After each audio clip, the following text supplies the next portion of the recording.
Hello, my name is Grizelva Garcia, and I will be talking about private placement memorandum, the due diligence, and term sheet.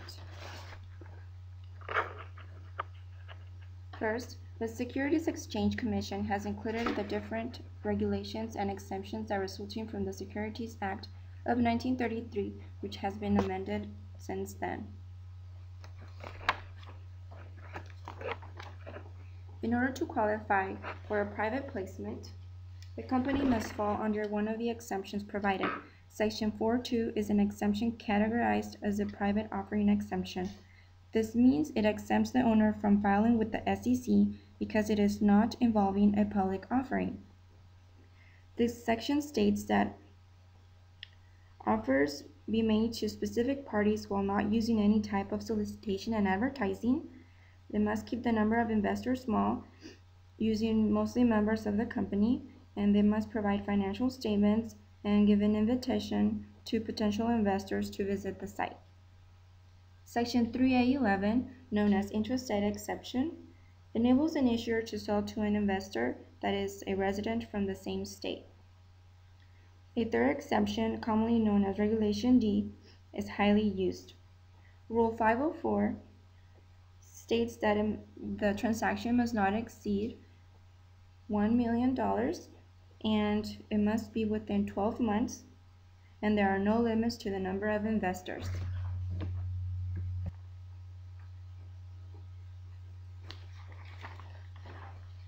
Now, private placement versus public offering.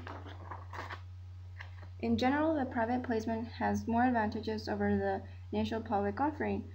It is less expensive, it is less time-consuming, there's no underwriter or broker required, it can hand-pick investors with similar goals, they can use more complex and structured transactions, there's valuable assistance in terms of management as investors can bring in people they know, and they can maintain private status.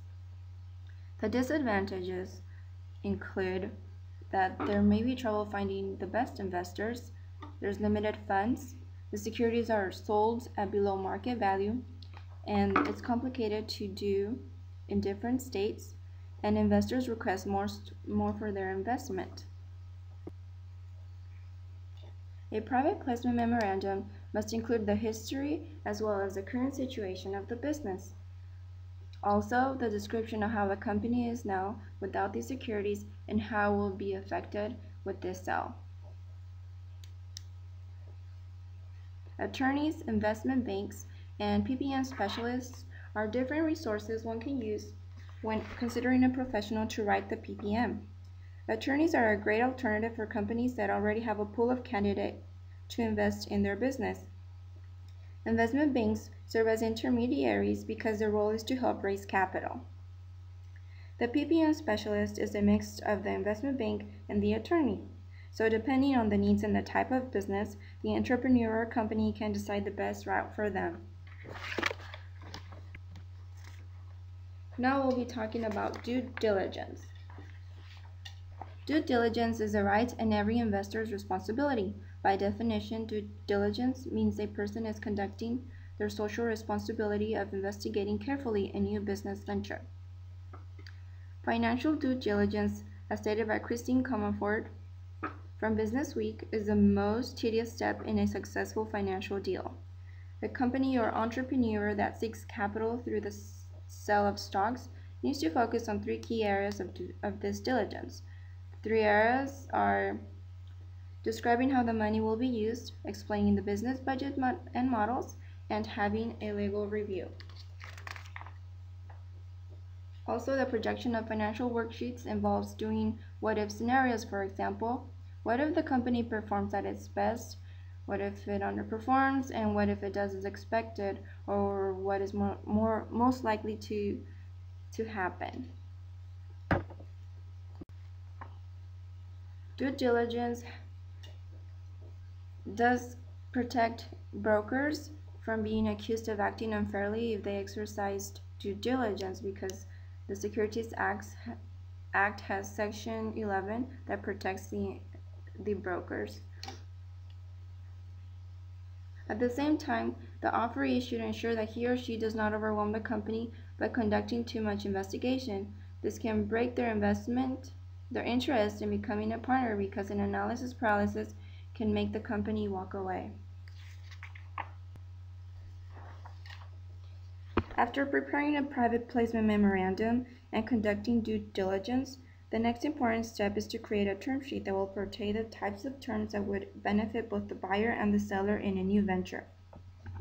This term sheet is not a final agreement when first presented because it only stipulates initial investment terms. It is important to include the valuation of the company. Having ownership or control can lead an investor to accept or reject the investment. The calculation of the post-money investment is an important tool to calculate the percent ownership.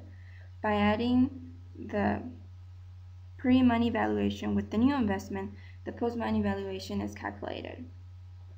After this calculation, the amount of new investment is divided by the post-money valuation to calculate the ownership of the new investor in the company.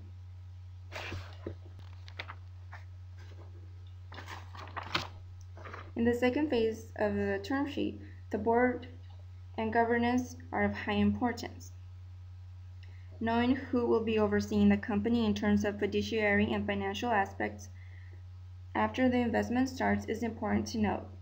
It is in the best interest of the investor or venture capitalist to ensure that the money is being used in the way stipulated in the contract and that the company is acting to maximize wealth. Venture capitalists that create this term sheet for an entrepreneur input their terms and propositions. When the entrepreneurs are in search of the best venture capitalists for their business, they need to be well prepared. They need to be confident and know what terms would not make them lose ownership of their business. Thank you.